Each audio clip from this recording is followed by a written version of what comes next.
executive session na sinusuportahan ko ay in effect nasabi ko na rin dati kay Presidente ng ilang ulit na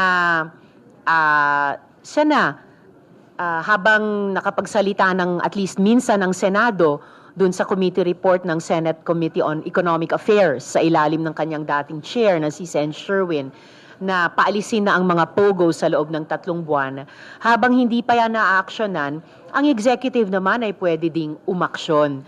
Kung si Presidente mismo ay magsabi na paalisin na natin ang POGO sa Pilipinas sa loob ng kung ilang buwan, pwede nang magsimulang mangyari yun eh. So ngayon, ang inaasahan ko ay mismong ang National Security Council bilang body sa gobyerno na may shop, kumbaga mandato tungkol sa national security, ay sana i-bring up na rin nila ito kay Presidente.